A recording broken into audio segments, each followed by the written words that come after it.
अरे मैम साहब, बीच रास्ते में किसी ने ट्रैक्टर लगा दिया है। बताइए अब क्या करना है। तुम गाड़ी लेकर चलो, रोड इसके बाप का नहीं है, खुद ट्रैक्टर को हटा लेगा। ठीक है मैम साहब, मैं अभी लेकर चलता हूँ।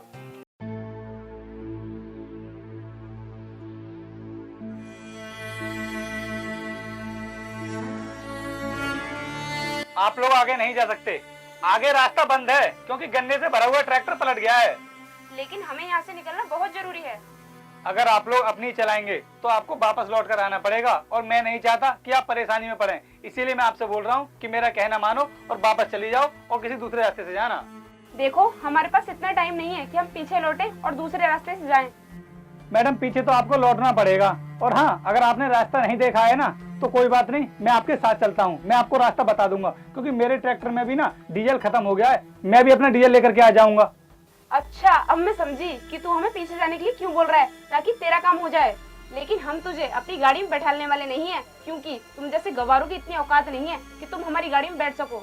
मैम साहब, ये हमें पागल बना रहा है, आगे कुछ भी नहीं हुआ होगा। देखो, ये बाइक भी तो आ रही है। अब वो मोटी बुद्धि के वो बाइक हैं, वो थोड़ी सी जगह में से भी निकल जाएंगी, लेकिन ये ना 4 व्हीलर है, इसको बहुत जगह चाहिए। और अगर आप लोगों को मेरी बात नहीं सुननी है ना तो चले जाओ आगे, मुझे कोई फर्क नहीं पड़ता। मेरा काम था बताना, मैंने आपको बता दिया। अबे ओए, हमें ना लेक्चर देने बंद कर, हम भी गाड़ी अपनी आगे की तरफ ही लेकर जाएंगे। हम भी देखते हैं कि हमारी गाड़ी कैसे नहीं निकलती है। ड्राइवर, तुम गाड़ी आगे लेकर चलो। ठीक है, ले जाओ ले जाओ। अगर तुम लोग मेरी बात नहीं मानोगे ना तो देख लेना, वापस ही लौट करके आओगे। फिर तुम्हारा कितना टाइम वेस्ट होगा ये तुम्हें भी पता चल जाएगा। लेकिन मैं अब इसमें डीजल कहाँ से लेकर के आऊँ? कोई बाइक वाला भी दिखाई नहीं दे रहा जिससे कि लिफ्ट ले लूँ। ऐसा करता हूँ, पैदल ही निकल जाता हूँ।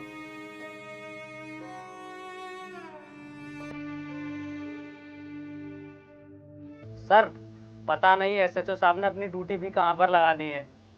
गांव के सबसे बड़े जमींदार का ट्रैक्टर पलट गया है, इसलिए हमारी ड्यूटी यहाँ पर लगी है। अरे सर देखना, ये किसकी गाड़ी आ रही है? किसी की भी हो, रोक लो।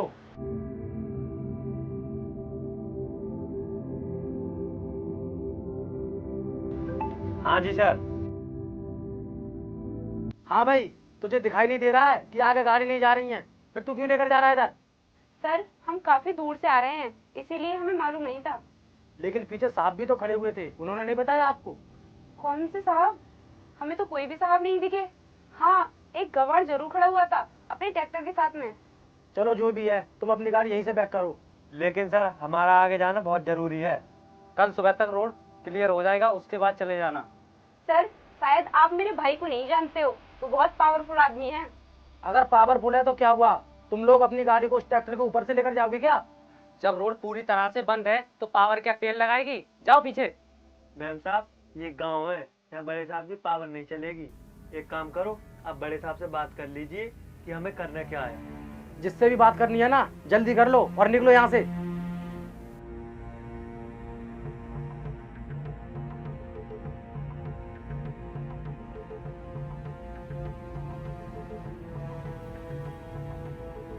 तुम बिल्कुल ठीक कह रहे हो, मैं भैया से ही बात कर लेती हूँ। सुनो भैया, वो मैं ये कह रही थी कि शहर का पास वाला रोड बंद है, सुबह तक ही खुल पाएगा। क्या मैं वापस आ जाऊं? तो फिर मैं क्या करूं? आगे भी नहीं जा सकती और वापस आने के लिए भी तुम मना कर रहे हो, तो फिर मैं कहाँ जाऊं? रहता था तो भैया, आप ये क्या बकवास कर रहे हो? अब क्या मैं नौकरों के घर पर जाकर रुकूंगी? ठीक है भैया। ड्राइवर, गाड़ी बैक करो। पास के गांव में हमारे एक जान पहचान का रहता है, उसी घर पर रुकेंगे हम।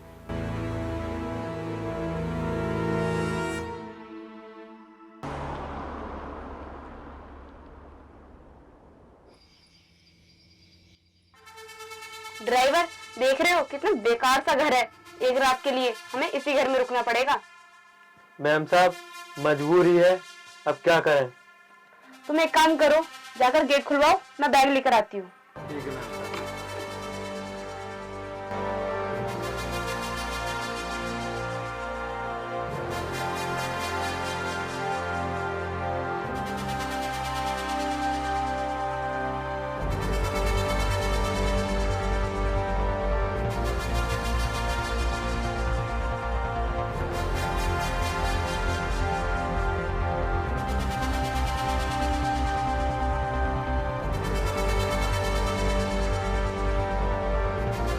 अरे शहरी लोग हमारे घर पर क्यों आ रहे हैं? आप लोग तो शहर की तरफ जा रहे थे ना, फिर वापस क्यों आ गए? अगर मुझे पहले पता होता कि भैया मुझे तेरे घर पर भेजने वाले हैं तो मैं यहाँ पर कभी नहीं आती। इडियट। अरे मैडम, तो अभी भी कुछ नहीं बिगड़ा है। अगर आपका मन नहीं है यहाँ पर रुकने का तो आप वापस चली जाओ। मैडम, इससे थोड़ा प्यार से बात कीजिए, क्योंकि हमें एक रात रुकना है इसके घर। इन देसी गवारों का कुछ भरोसा नहीं होता कि हमारे साथ क्या कर दें। तुम मुझे ये बताओ कि घर पर आए हुए मेहमान की तुम्हें इज्जत करनी नहीं आती है क्या?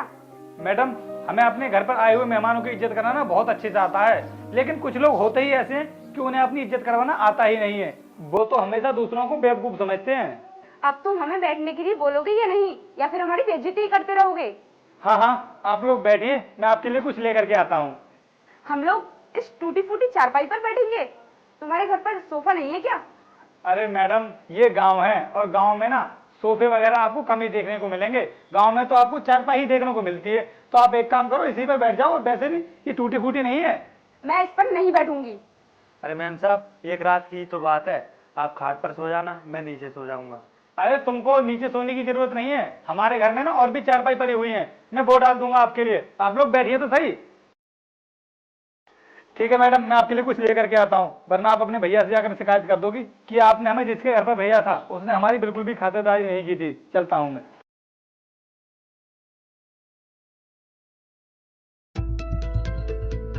ड्राइवर, क्या कर रहे हो तुम? जल्दी निकल कर आओ, हम जाने के लिए लेट हो रहे हैं। हाँ मैम साहब, अभी आया।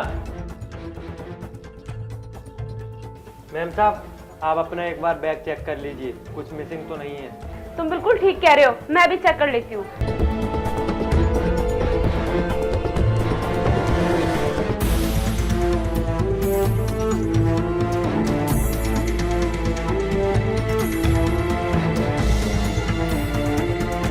अरे, इसमें तो प्रोजेक्ट की फाइल ही नहीं है। अरे मैम साहब, ये क्या कह रही हो आप? प्रोजेक्ट की फाइल तो इसी में रखी थी। लाइए मैं चेक करके देखता हूँ।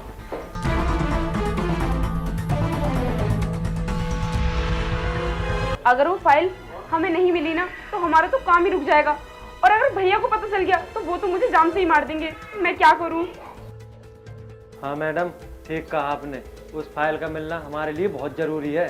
जिस बात का हमें डर था वही हुआ। उस देसी गवार ने अपना काम कर ही लिया। बुलाओ उसे, उससे तो मैं अपनी फाइल लेकर ही जाऊंगी। अरे क्या हुआ मैडम, इतनी नाराज क्यों हो रही हो? देसी गवार, मुझे तो तेरे ऊपर ना पहले से ही शक था कि तू कुछ ना कुछ गड़बड़ जरूर करेगा, और तूने वैसे ही किया। पता मेरी फाइल कहाँ पर है? मैडम, अपनी अकड़ और इस गुस्से को ना कंट्रोल में रखो। अगर मैं तुमसे कुछ भी नहीं कह रहा हूँ तो आप मेरे ऊपर हाथ उठाओगी? कल तो मैंने तेरी बदतमीजी को इसलिए बर्दाश्त किया था कि हमें तेरे घर पर रुकना था, लेकिन अब मैं तेरी बदतमीजी को बिल्कुल भी बर्दाश्त नहीं करूंगी। बोल, तूने मैडम के बैग से फाइल चुरा कर कहाँ रखी है? मैंने मैडम के बैग से कोई फाइल नहीं चुराई है। तू ऐसे नहीं बताएगा। मैं ना अभी पुलिस को कॉल करती हूँ, वही आकर तेरे ऊपर डंडे बरसाएगी। तब तू मुझे बताएगा कि तूने वो फाइल कहाँ छुपा कर रखी है। तुम्हें जिसको भी बुलाना है ना बुला लो। शायद तुम्हें अभी मेरी पावर का अंदाजा नहीं है कि मेरी कितनी पावर है। अभी पता लग जाएगा कि किसकी कितनी पावर है। Hello police station. मैडम, अब आपने पुलिस को तो कॉल कर ही दी है। एक काम करते हैं, पुलिस जब तक आती है ना तब तक मैं अपना काम कर लेता हूँ, आप यहाँ पर बैठ जाओ।